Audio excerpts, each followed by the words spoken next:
Let's talk about some potential locations where Tesla will build their next Gigafactory production plant. We know that the company's goal for the remainder of this decade is to scale their vehicle production by an average of 50% per year until they reach the volume of around 20 million Tesla vehicles built per year in 2030. Accomplishing that goal is going to require Tesla to build 8 new Gigafactories over the course of the next 8 years. So, where is that going to happen?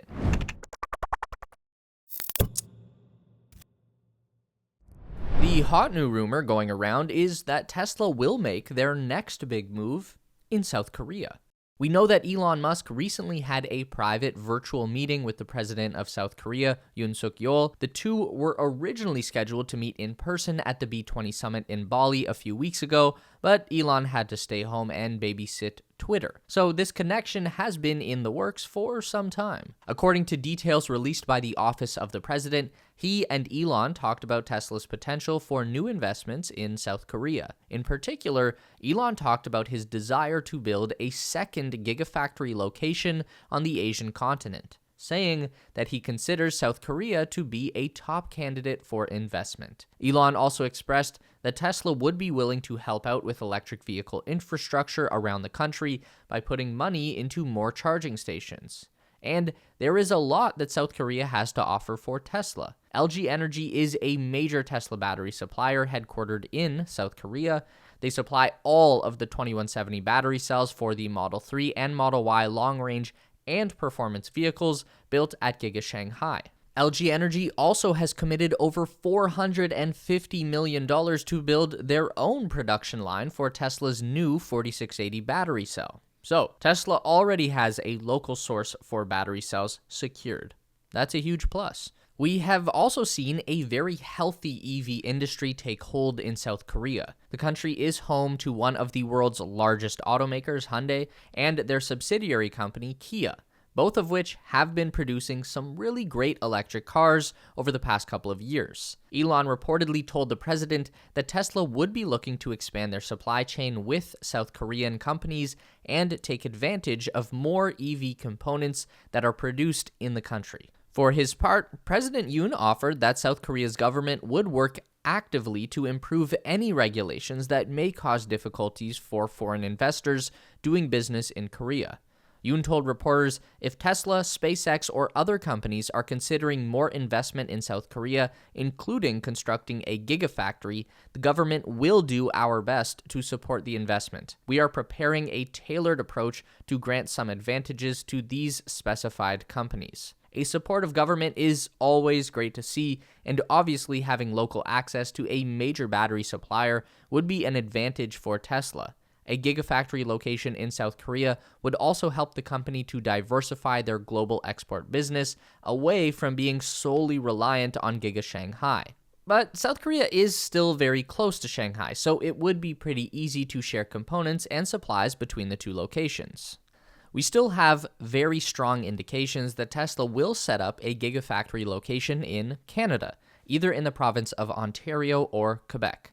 Not only has Elon personally teased out that he might honor his Canadian roots with a northern Gigafactory, we've also seen a lot of movement from branches of the Canadian government to specifically attract electric vehicle and battery manufacturing to the country. We know that in September, Canada's Federal Minister of Innovation, Science and Industry, François-Philippe Champagne, made a trip to California to meet with a U.S. automaker. He didn't specifically say Tesla, but I think we can make an assumption. We also don't know what they talked about or what the minister might have said specifically, but we do know that he was making the rounds in September, visiting multiple automakers, and he posted this tweet from Japan. Canada can be the green supplier of choice for the world when it comes to EVs and the battery industry. That was my message to Toyota and Prime Planet Energy Solutions in Japan this week. So we can assume that he was working off the same script when meeting with Tesla officials. In terms of locations, we know that Tesla has been actively lobbying with the provincial government of Ontario. There are lobbyist registries in Canada that make this information public record. In that registry, Tesla writes specifically about their objectives in Canada, saying, quote, seek government support to facilitate the engagement with provinces regarding permitting timelines to increase the competitiveness of Canada and its ability to attract capital through approval timeframes that are competitive with other manufacturing locations, while working with the government to identify incentives to further increase the attractiveness of Canada. But we also know that Tesla has been hiring recruiters in the province of Quebec. Reportedly, they are building a team for what Tesla calls a high-volume hiring event. So it could go either way, really. Both provinces have northern regions that are extremely rich in natural resources that can be used for battery cell production and other components for electric vehicles like neodymium magnets. Quebec does have an advantage in their massive hydroelectricity infrastructure. The province generates so much low emissions green energy from hydroelectric dams that they actually export over 30 terawatt hours of electricity per year to the northern United States. So there's an easy win for Tesla to power their entire Canadian operation from sustainable energy in Quebec. Auto manufacturing has always been a major part of the Canadian economy, and the government is very keen to keep that going well into the future. It's become a top priority to insert Canada as a global leader in electric vehicle and lithium-ion battery production, and the country has a lot to offer. Basically, unlimited stores of nickel, cobalt, manganese, graphite, and lithium. This is a major opportunity for Tesla to capitalize on the new Inflation Reduction Act in the US. According to the legislation, EV tax credits will only be available to automakers who are able to source at least 40% of their battery materials within North America, and that needs to happen by 2024. So Tesla is going to need a pretty robust supply chain for those materials across the United States and Canada if they are going to support the kind of high-volume manufacturing that Elon Musk has promised. We know that over the last few months, both Volkswagen and Mercedes-Benz have signed individual agreements with Canada for EV battery materials, and before that, LG Energy and Stellantis entered into a joint venture to invest more than $4 billion for a battery production facility in Canada. So, it would be pretty safe to assume that Tesla is pursuing a similar arrangement on their own terms. This one is a lot more speculative, but we do have some evidence that Tesla is actively investing in Mexico. The location is Nuevo León, a Mexican state that borders Texas near the existing Gigafactory location in Austin. We know that earlier this year, the Mexican border crossing into Nuevo León added a specific checkpoint lane that is exclusive to Tesla.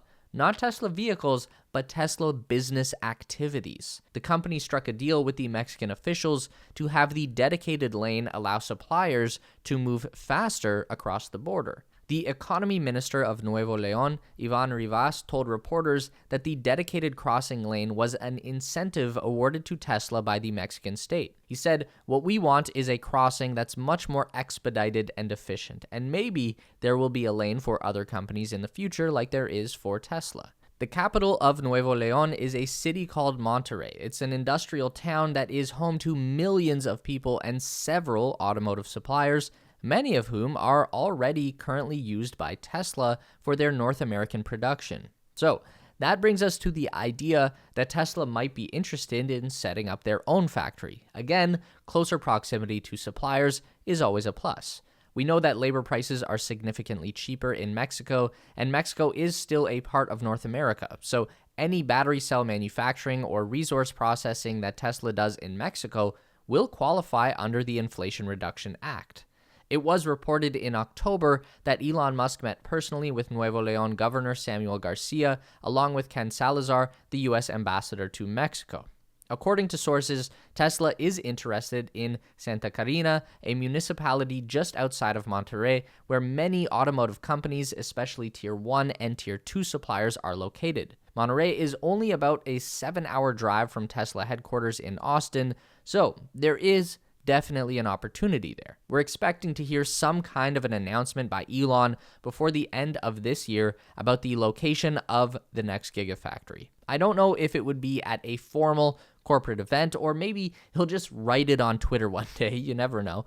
But like we said earlier, in order for Tesla to reach the production goals that they are creating for themselves, 20 million cars per year by 2030, they're going to need several new Gigafactories, and they're going to need them to get up and running pretty fast. So we wouldn't even be surprised to hear that multiple locations are going up at once, the same way that they built Austin and Berlin simultaneously. We could see Giga Canada and South Korea, maybe even Mexico and Indonesia, all reaching some stage of development over the next year, which would be pretty crazy. And it means that we will have plenty of content to report on for years to come. So make sure you're subscribed to the channel if you're not already.